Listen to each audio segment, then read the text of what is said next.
Okay, so the next two we have in here. Okay, so introduce yourselves. You can go first. You don't want to go.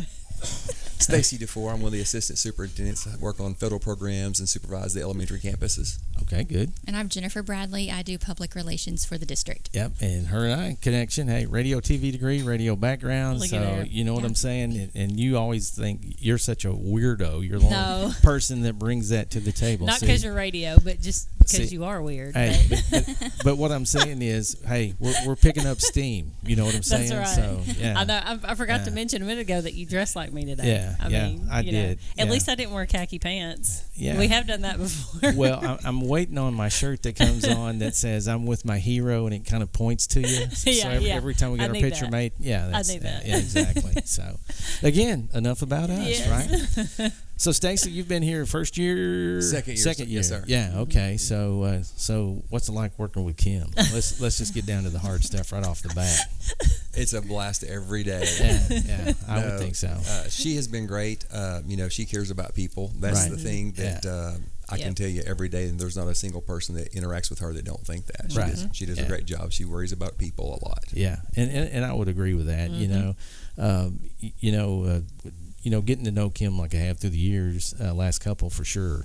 I would say I couldn't agree with you more. spot on. Yeah. So, with the role that you're in, is that again? Let's start there. Your course that what brought you here. Sure, absolutely. So actually, I was in the corporate world for about 18 years and had my degree and never used it, and had a calling and decided it was a leap of faith. And I actually left supervising McDonald's restaurants to teach in Pulaski County and change careers in about 3 days. It was kind of a godsend. So Right. I always give a shout out to Miss Burgess that used to be the HR Right. director in Pulaski County, because she's Right. that first part. And so I taught third and fourth grade there, and then left there and went to Bigelow at Ann Watson as principal, and then left and went to Conway, and I was assistant principal in Conway and principal in Conway at two different campuses Right. for about 10 years. And then so I'm on year 17 right now, and Yeah. loving being right here in Benton. Right. Oh, Well, so that's awesome. being a manager of McDonald's in the headset's not anything new to you, right? Yeah. Absolutely not. Yeah. You want fries He's with like- that, right? I'm Yeah. just trying not to look Exactly. for, I'm not trying not to push the button. Yeah, We had to Yeah. push and talk. That's exactly right. Yeah, exactly. Speaking of that, that's one of my favorite country songs. It didn't get a lot of traction, but Tim McGraw's. You need to go listen to it if you hadn't. It's you want fries with that. It's great. Great right. story. You know, my first job was when I was 16 was at Burger King, not McDonald's, but I mean, That you know. doesn't surprise me. I You know. know what I'm saying? Yeah. You know why? You got to have it your way, right? Exactly. Every day. Yeah. Every day. Exactly. That's what I'm talking about. So your path to education, again, a little bit like mine, right? Right. Yeah, I started out in college. I worked for KLAZ in Hot Springs as a radio DJ, and then I went to US 97 in Hot Springs as a radio DJ, 2 years at each place.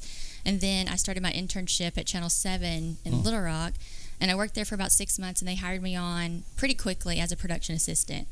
And I worked I did the Crime Stoppers. Oh, yeah. And that's yeah. when I knew TV was not for me Yeah. because it was terrifying. I was going to places where people had been murdered, and I was just like, this is not for me. Yeah. But I did work for Daybreak and Good Morning Arkansas and did their production assistant. But the hours were terrible. I had to be at work at 3 a.m. until noon. I was still in college finishing up, and I felt like a zombie, Yeah. Oh, yeah. But I had taken the summer off to take a Spanish class. That was the last thing I needed to graduate.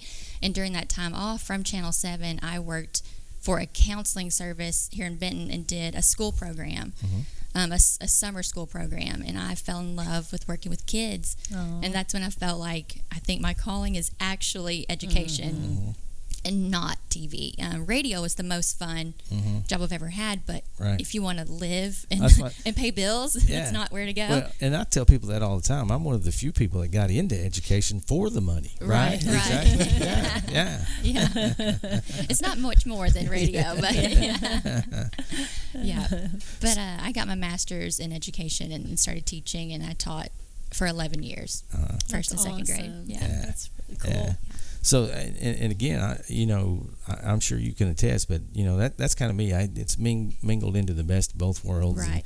And even though, like I said, it's not going to get wealthy unless you're, I mean, on a big stage, I guess you would say. But Right. but the thing that some of the traits that I learned in radio, man, they come in handy a lot of the times For sure. in what we do, and so it's kind of just like managing a restaurant. I mean, You're managing people. Yeah, exactly. And, Yep. and so as far as a principal goes, you were principal. Yes, sir. Yeah. In, Florence Madison and Carolyn Lewis Elementary, both in Conway. Okay, I got you. Yeah. So the difference between secondary and elementary principals. I mean, them elementary kids, they show you lots of love. You get to high school, man, they don't care anything about it. They don't want to be in the same building with you, right? Absolutely. Yeah. They won't admit it. At least. Yeah, they won't admit it Yeah. until they need something, Yeah, right? yeah. So That's true. So what's been your besides this one, obviously, but your favorite stop along the way? Where did you feel like you were in your groove? Sure.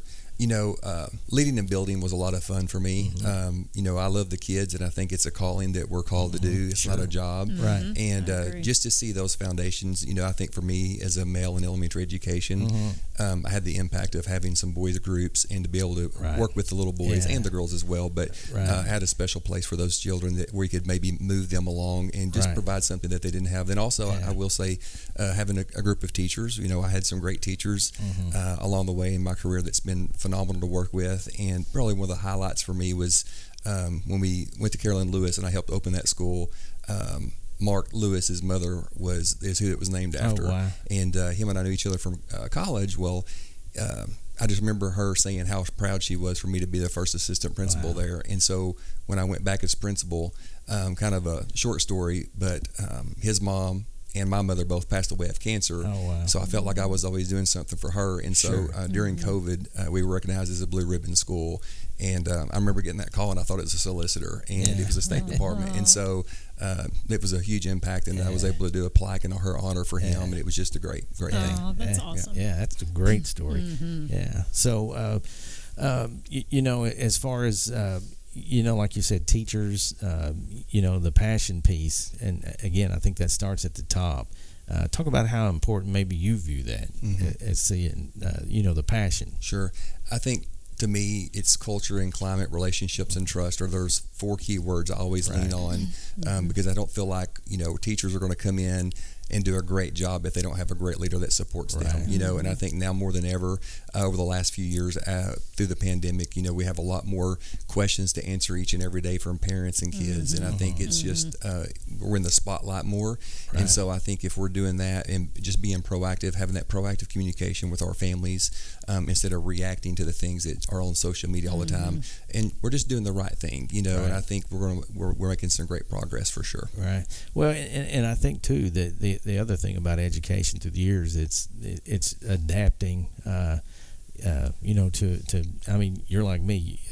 Kids you taught are having kids, and just seeing the change there, and being able to do that. Absolutely. Yeah. So it's at the end of the day, it's sometimes I can feel my dad's sayings bubbling up in me, as far as, but then I'm like, hey, we're living in a different world. So, but that's the thing I think I love about education, that just dovetails right into, the communication piece, the radio days. Never the same job 2 days in a row, and I absolutely 100% have to have that. So, Absolutely. So, your perspective, like I said, doing PR now. Talk about how important the teacher piece of that was for you to be able to be PR in a district. I think I love that I have the teacher perspective because I know what they're doing in the classroom, and I know they're doing so many wonderful things that they don't even think to share with other people because they're not doing it to get any kind of credit or to show off. Right. It's kind of behind the scenes. They're doing all this wonderful stuff, and so I love when I can show our community and parents, these teachers are phenomenal and they love your children, Right. and they put so much into everything they're doing. So I think it's nice to be able to showcase their hard work and let them know we appreciate you and your community appreciates you. So I like that piece, and I know what they're doing in the classroom. I know I'm familiar with the curriculum they're doing because I taught it as well, and I know what goes into that, and I know how well it works. Yeah. So I think that's kind of what I'm able to do is Sure. is kind of celebrate them in that way. Right. So, Okay. So we'll get to the chase on the embarrassing piece. We're trying to flesh out something good here. Yeah. Hey, I know if you're an elementary principal, right? At some point, something's going to happen, right?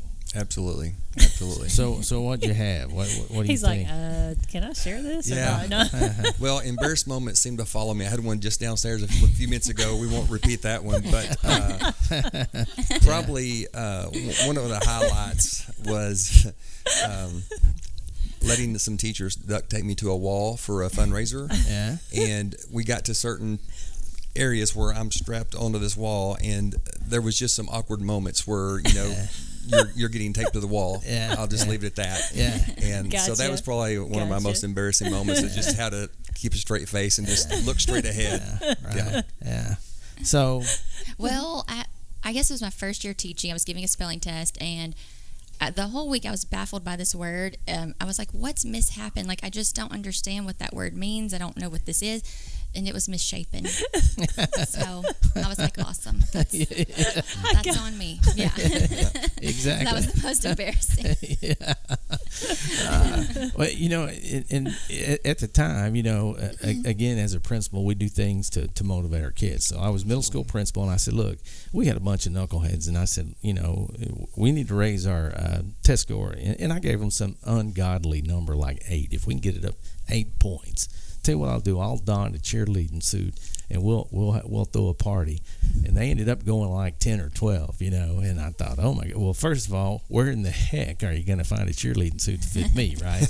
And so one of my teachers was like, that's no problem. The home ec they can expand it. And I was like, great. So, but it was fun. Turned it into a fun day. But now it's etched in that yearbook forever. So but that's all right. That's okay. I can't even tell you how many stupid things I've done to make kids laugh. What do you mean done? Well, I still do. Yeah. I don't even care. I'm like, you know what? Life's short. Have fun. You're be 28, silly. right? Yeah. You're 28. So musically, I mean, what are you into? Oh, wow. I have a very wide range. If I'm at the gym, I'm probably definitely rocking out some classic rock or some rap music, and then do a lot of podcasts. Andy Stanley and Greg Rochelle are two of my favorite podcasts for leadership. And then sometimes hanging out by the pool, I'll get into some country music, but have a very wide variety playlist. Right. Yeah. And you shared earlier with me that when you got into country, you didn't really know country. Right. Yeah. So. People will tell you when you're calling Tracy Atkins, or I was saying Trace Atkins. I still don't know his name. It's but Trace. Yeah. They would call me and say, you don't know country music. I was like, I don't know it. But that was my years in the country You're like, I'm world. trying. Yeah. But I love Zach Bryan. I also have a teenager who has influenced my musical taste, so Zach Bryan on repeat. But him and Noah Kahn. If I'm at the gym, it's Lil Wayne. I don't listen to a lot of podcasts, but I'm going to start. I'm going to start with this one. There you go. But That's right. also, since I'm not a Swiftie, but since she's dating the Kansas Chiefs guy and he's really cute, I might listen to his podcast. That's a good idea. With the brothers. The brothers, And I could probably get an amen from Kim with this. Like I'm, when I was in radio, it was 90s country, and I get in there, and my wife's like, "Can we please listen to something else?" And I'm like, "No, this stands up today. It's not this bubblegum pop stuff. Like I like pop too. Yeah. I was listening to Def Leppard this morning. Pour some sugar on me. 1990. Yeah, that's right. Yeah. And I listen to all kinds of stuff. Don't get me wrong. But I'm glad you guys have said what you said today, because the majority of them, when we ask them, the girl like, well, when I come into work, I like to listen to K-Love, and I'm like, no, you don't. That was not K-Love blasting out when we heard you getting out of your car. Maybe, So, and don't get me wrong, I listen to K-Love, and then I get cut off, and then I feel guilty about what I said, and I'm like, okay, yeah, we're gonna go back to switch channels. Yeah, exactly. Oh man. Well, again, thank y'all for letting us come over today and invade your territory. Absolutely. And I'd say this, even if you guys weren't in here, man, you guys got it going on over here. We tell folks that all the time. Benton's a great district, top to bottom. The thing that excites me about it is the future, with the growth and all that you got going on. And I think sometimes, when when you are part of such a great district, and I mean this, students, parents, everything, you tend to take it for granted sometimes. Absolutely. And with us and the job that we get to do and travel, I will say it was in April. We went to Marvel Lane, right? All the co-ops got a week to teach, right? And this is how much influence Candy has over me. It was my 30th wedding anniversary, right? And I told my wife, I said, hey, guess where I'll be spending our anniversary? And she said, where are we going? I said, unless you want to go to Marvel Lane, that's where I'll be. And I said, Tanya's not going to care. She didn't care. She didn't. Yeah. And the worst part of that whole week was it was me and I don't know, however many women. Yeah. Yeah. They sang happy anniversary on the way there to my wife one day. And ooh. So, but what I will say is, at the end of the day, kids are kids. That's what we had to remind ourselves of that. And I had an awesome week. It was really cool to get to teach for teach for a week. Yeah. So and looking back on it, we had a couple elementary teachers that we had to drop into high school, and they were kind of freaking out a little bit, and we were just like, again, kids are kids. And I think the coolest thing about that whole trip was that we'd have a debrief every day, right? And the principal came in and said, I don't know who those teachers were in that 10th grade classroom, but with all the groups that we've had in here, that's the most attentive they have ever been. And it was those two elementary teachers. That's awesome. Yeah, it was great. So, who knew, right? Who knew? We might be on to something there. Yeah. So, well, again, thank y'all for letting us come hang out. And as Candace said, hey, we're here for you. Yep. And I heard, I'm liking what you're saying, thinking about getting a podcast going off over here. Yes, sir. Yeah. Candace is our in-house podcast person. Right? So, No. That would be terrible. No. Yeah. But, and you spoke to it earlier. The thing we love about doing this is honestly what we're doing today is getting out and showcasing the great districts that we have and some of the great programs we got going on. And I think back early on, we talked to a kid from Mount Ida of all places. He had graduated there, but he was in Henderson's aviation department. And I was thinking, well, that's cool. You're going to be a pilot. And he said, yeah, but not commercial. He said, I love to deer hunt and I love to fish. And he said, I could go to work for the game and fish, or he said, there's all kinds of stuff. There's timber companies, and I wasn't even thinking that way. But absolutely. So it's those really kinds of kids that we get in, that we get to talk to and really highlight, some of the things that they're doing that they didn't think was ever possible. So it's a great way to get that out there. But again, I'll say it one more time, and we'll get out of here. But thank y'all very much. Appreciate it. Thank you. Very Appreciate hospitable. You. And again, be nice. Just don't even say anything about me I was right just now. Saying, not at all. I can tell she's already sizing you up for your very own apron over there. So, we're excited about that. But all right, well, that's going to wrap it up for this edition of Spilling the Tea in Studio D. All right.